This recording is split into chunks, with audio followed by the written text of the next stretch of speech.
10ই মুহররমে আল্লাহ রাব্বুল আলামিন ফিরআউনের কবল থেকে মূসা আলাইহিস সালাম এবং বনু ইসরাইলকে মুক্তি দিয়েছেন। এটা ছিল মুহররম মাসের 10 তারিখ। এই নিয়তে আমরা সওম রাখি, এই নিয়তে আমরা রোজা রাখবো। এই দিনেই 10ই মুহররমে ইমাম হুসাইন রাদিয়াল্লাহু আনহু শাহাদাত ঘটে গেছে। এটা প্রায় 60 কি 62 হিজরি দিকে ঘটনা। কথা কি বুঝতে পারছেন? আমরা বুঝতে পারছি না। অনেক পরে এই দিনেই হুসাইন রাদিয়াল্লাহু আনহু শাহাদাতটা ঘটে গেছে। এই কারণে আমাদের মধ্যে একটা প্রচলন হয়ে গেছে যে হয়তোবা এই উদ্দেশ্যে এখানে রোজা রাখতে হয়। আসলে ব্যাপারটা এমন নয়। একটু ব্যাখ্যা করলে বুঝবেন, আমি ব্যাখ্যাটা করতে চাচ্ছি, না হলে আপনাদের ক্লিয়ার হবে না। আর এই বক্তব্যটা হয়তো অনলাইনে যাবে, তা আমি এই জায়গা থেকে আপনাদেরকে একটু ব্যাখ্যা করে শোনাচ্ছি। একটু খেয়াল করেন আমার দিকে।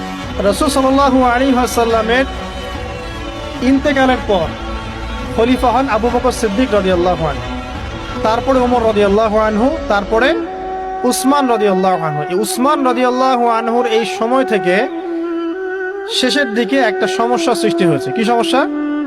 উসমান রাদিয়াল্লাহু আনহুকে কিছু বিদ্রোহীরা হত্যা করেছিল। একটু বোঝার চেষ্টা করেন। ইতিহাস পড়তে কিন্তু অনেক সময় লাগে, আমি খুব অল্প সময় আপনাকে শেখাচ্ছি। উসমান রাদিয়াল্লাহু আনহুকে হত্যা করেছিল কিছু বিদ্রোহী, ঠিক আছে? যিনি নবী সাল্লাল্লাহু আলাইহি ওয়াসাল্লামের জামাই, 2 জন মেয়েকে বিয়ে করেছেন, জিন্নুরাইন, তাকে হত্যা করেছে কিছু বিদ্রোহী। এরপরে খেলাফতের দায়িত্বে আসেন আলী রাদিয়াল্লাহু আনহু। কে আসেন? আলী রাদিয়াল্লাহু আনহু। আলী রাদিয়াল্লাহু আনহু দায়িত্ব নেন এই মক্কা মদিনা এই জায়গাটুকুর উপরে। তার হাতে সাহাবায়ে কেরাম বায়াত করেন।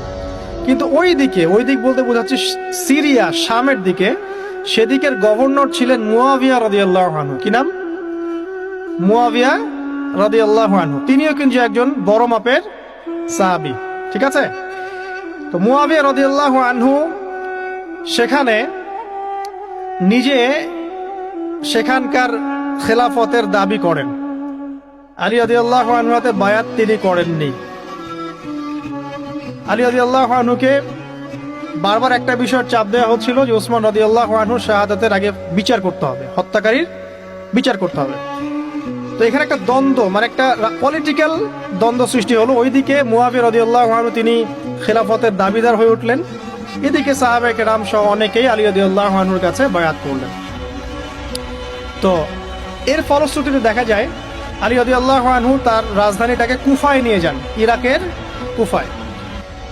তো ইহুদিদের ইন্ধনের ফলে এক পর্যায়ে দেখা যায় যে আলী রাদিয়াল্লাহু আনহুর এক পক্ষ এবং একদিকে মুয়াবিয়া রাদিয়াল্লাহু আনহুর এক পক্ষ, তারা একটা মানে অনাকাঙ্ক্ষিত যুদ্ধের দিকে চলে যায়, ঠিক আছে?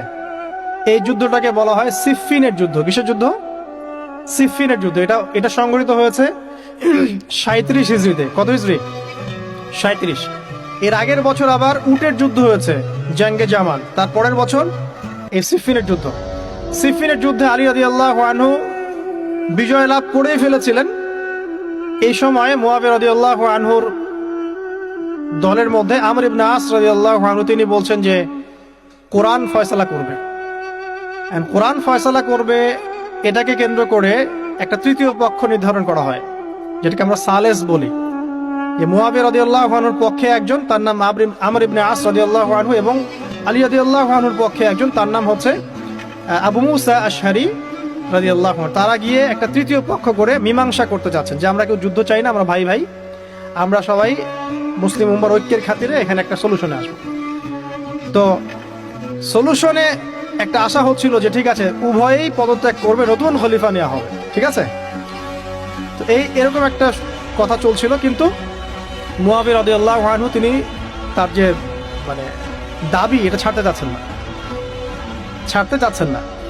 এইদিকে আলী রাদিয়াল্লাহু আনহু দলের মধ্যে কিছু মানুষ, প্রায় 12,000, তারা এই দল থেকে বের হয়ে গেল যে আমরা আলীকেও মানি না রাদিয়াল্লাহু আনহু, মুয়াবিয়াকেও মানি না রাদিয়াল্লাহু আনহু, এই আমর ইবনে আসকেও মানি না রাদিয়াল্লাহু আনহু, এবং এই আবু মুসা আশআরী তাকেও মানি না, আমরা কাউকেই মানি না। এবং এদেরকে বলা হয় খারেজি। কি বলা হয়? খারেজি। তারা এখান থেকে দল থেকে বের হয়ে গেলেন। শুধু তাই না, তারা ফতোয়াও দিল যে আলী এবং মুয়াবিয়া এবং আমর ইবনে